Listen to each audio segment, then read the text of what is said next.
We've all experienced messy breakups, right?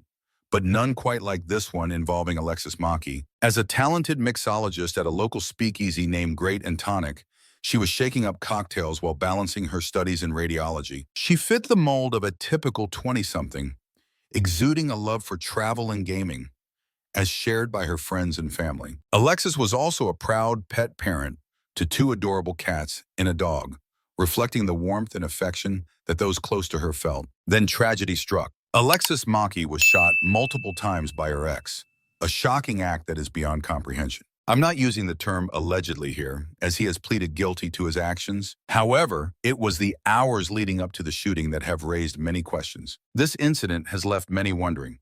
Could this have been prevented? It was the night of November 4th, 2023, when a 911 call came in from a location near the police station. The caller confessed, "I effed up. I did something so bad. I shot my girlfriend. I need to be arrested, please." In response to inquiries about how many times she had been shot, the caller stated once. That caller was Emmett Metzger, a 25-year-old man. However, there are significant issues with his account. First, Alexis was no longer his girlfriend, having ended their relationship weeks before the shooting. Second, she suffered multiple gunshot wounds. Despite his admission, one thing was clear. He did mess up, and as a result, Alexis tragically lost her life. According to police accounts, after responding to the 911 call, they arrived at Alexis's apartment, which she had previously shared with her ex. Inside, they discovered her body, tragically bearing multiple gunshot wounds to her shoulder, chest, hip, and neck. Initially, Emmett claimed to the authorities that he had simply dropped the gun on the floor. Meanwhile, neighbors recounted their experiences to local news stations. One neighbor described being in the middle of dinner when he was startled by the sound of gunshots, followed by the apartment's smoke detectors going off. He recalled hearing frantic yelling amid the chaos and the alarming sound of bullets echoing. Last year, Alexis's mother revealed to First Alert 4 that she was completely unaware of Emmett's true nature. Although Alexis and Emmett had been broken up for about a month, her mother indicated that Emmett's jealousy was a significant issue, particularly when Alexis chose to spend time apart from him. This jealousy made Alexis's life increasingly difficult. In the weeks leading up to the shooting,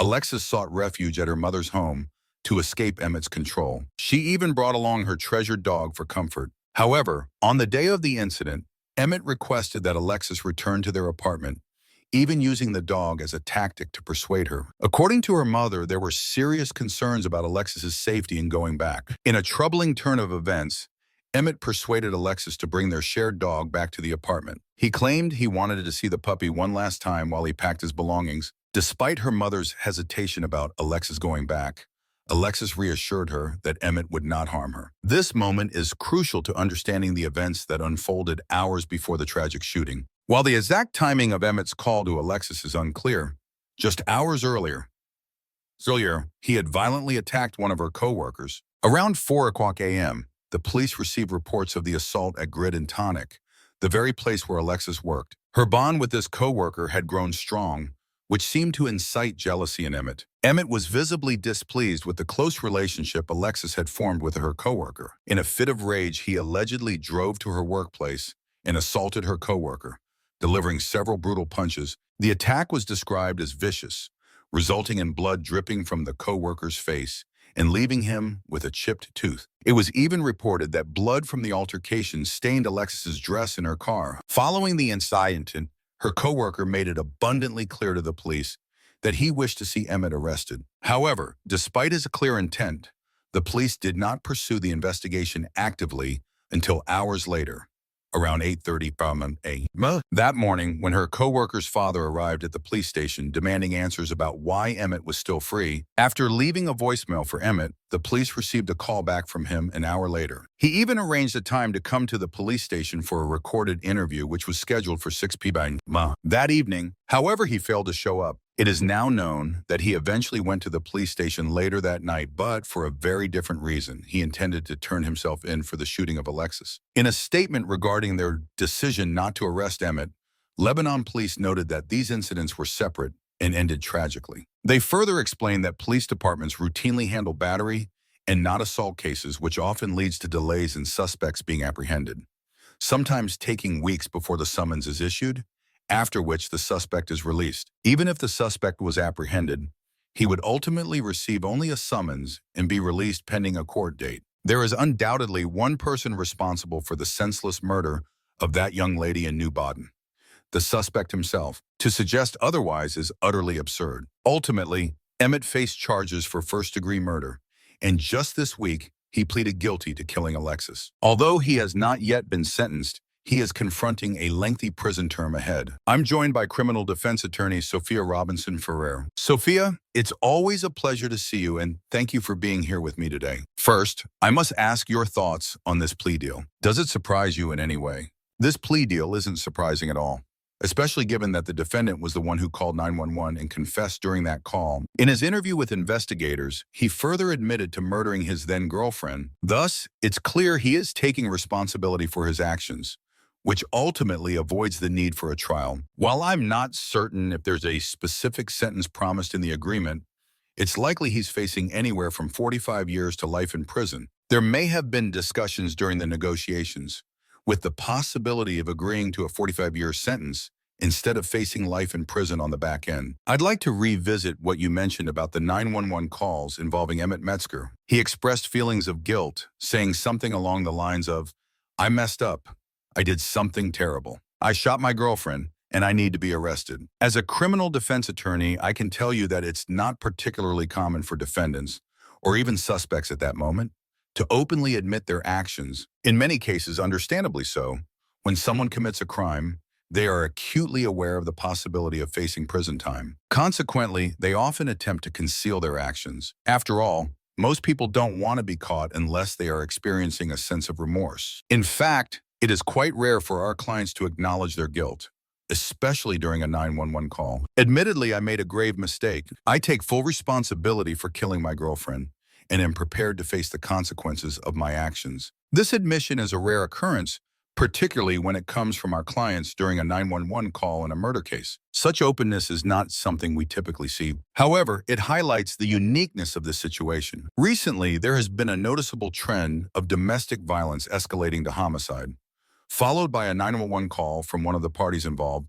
This raises questions about the mental state of the individual at the time of the incident and during the call. I will delve deeper into that shortly. I'll address that in just a moment, but I'd like to hear your thoughts on his decision to walk into the police station and turn himself in. Do you think he did it out of remorse, or was it more about fear of how the police might respond to the situation? It seems likely that his primary motivation was fear of the police response. After coming out of whatever mental state he was in during the homicide, he may have reflected on his actions and realized it would be better to take responsibility rather than to run or evade. It appears he chose to avoid the complications of being pursued by law enforcement and the stress associated with being on the run. By turning himself in, he likely aimed to minimize potential consequences from unexpected encounters with the police. As we've observed here at Long Crime, individuals often respond to situations involving law enforcement in various ways. Some choose to turn themselves in, while others attempt to evade capture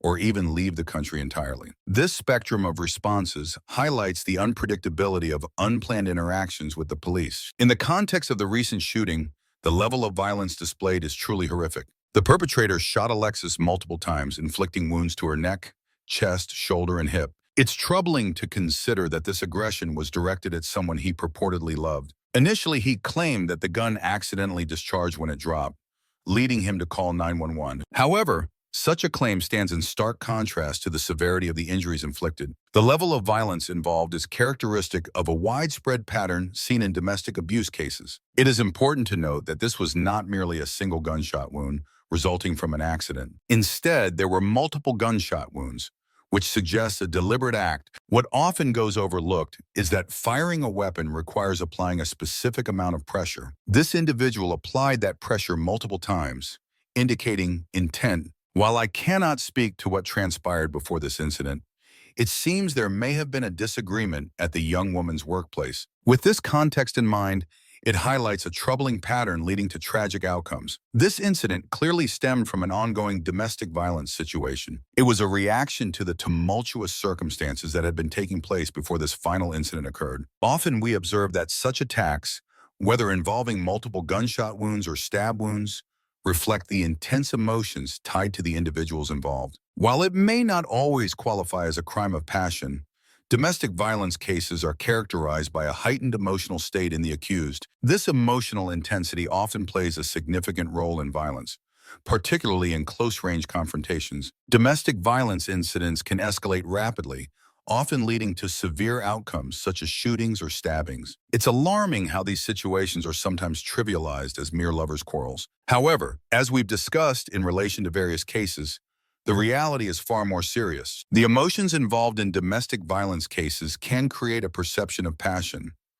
albeit a potentially dangerous one. Given what we do and the discussions we've had, it's crucial to recognize the gravity of these situations. What are your overall thoughts on domestic violence cases and the intensity they often entail? When discussing the intensity surrounding domestic violence cases, it's crucial to acknowledge the escalating nature of these situations. As a former prosecutor in a special victims unit, I always emphasize the importance of getting out of any physical altercation, whether it's a push, slap, or punch. The risk of violence only increases, and it is highly unlikely that it will be a one-time occurrence. You don't want to find yourself in a position where you have had to defend yourself, potentially resulting in harm to another person, leading to dire consequences, such as a murder charge. Recognizing the signs early and prioritizing safety is essential. When you leave before things escalate, you put yourself in a much safer position. It's crucial not to think that you can get physical with someone without consequences, as this can lead to dire outcomes, including taking a life and facing a murder charge. It's vital to remember that situations of domestic violence only worsen. As a former prosecutor and now a defense attorney, I always advise that if there has ever been an instance of domestic violence, you should leave immediately. Protect yourself from the risk of harm, legal troubles, or becoming a defendant in a violent confrontation. The consequences can be devastating for you and your loved ones. It's truly heartbreaking because at the time of the incident, they weren't even together. In fact, they had been broken up for weeks. Alexis didn't deserve what happened to her, especially since she did all the right things. I want to return to the point you made regarding the defendant's state of mind during the time of the shooting. Just hours before the tragedy, there was an assault involving one of Alexis's coworkers in the parking lot of the bar where she worked. This occurred just 12 hours prior to the shooting, leading some to argue that Alexis's murder might have been preventable. Had police taken action and arrested the assailant after the incident, the tragic shooting may have been averted. The assault victim expressed their desire to press charges, leading to a call to 911 and the filing of a police report. This prior situation, particularly the workplace assault, raises questions about whether the shooting could have been prevented. It seems evident that if the victim was willing to cooperate and there was sufficient probable cause, law enforcement should have made an arrest. The only potential obstacle would have been if the defendant was not present at the time, necessitating a warrant for his arrest. However, there is no justification for why law enforcement could not have made the arrest, especially if the individual was cooperative and there was adequate probable cause. In cases involving assault, physical altercations, or domestic violence, many states implement mandatory arrest laws, and New York certainly has such provisions in place. While I'm uncertain about Illinois, I believe they have similar regulations. This legal framework would have necessitated the arrest of this individual, potentially preventing the tragic death of the young woman. Instances like this are all too common, as evidenced by the Gabby Petito case. There's certainly a question to be raised regarding this situation. It's clear that this could have been prevented, and it's hard to overstate how tragic this case is. With a significant amount of evidence available, such as the assault and subsequent shooting, do you think a jury would have found him guilty had this case gone to trial? Instead of enduring a lengthy trial which could have spanned several weeks, do you believe that's why he chose to plead guilty? I think it's apparent that he seemed to immediately want to take responsibility for his actions. This individual seemed to want to take responsibility for his actions, as evidenced by his call to 911, where he admitted the circumstances of the event to the dispatcher and law enforcement. It's likely that he was inclined to plead guilty, possibly seeking a plea agreement that could result in a minimum sentence of 45 years. Given the nature of the charges, it is very likely that he may never see the outside world again. Therefore, one of these scenarios is quite plausible. What are your thoughts on the judge's potential decision regarding Emmett Metzger's sentence? Do you think he will receive the maximum penalty, or might there be some leniency involved? Considering the comprehensive facts and circumstances of the case, especially the history of domestic violence that preceded this incident, I believe he's likely to face a severe consequence. There is a clear pattern of violence present. Given these factors, I anticipate that he may receive a life sentence. We'll have to wait and see how the situation develops. This case has dragged on for several years now. I sincerely hope that Alexis's family will find the justice they deserve soon. The sentencing for Emmett Metzger is set for June 9th, where he could face anywhere between 45 years to life.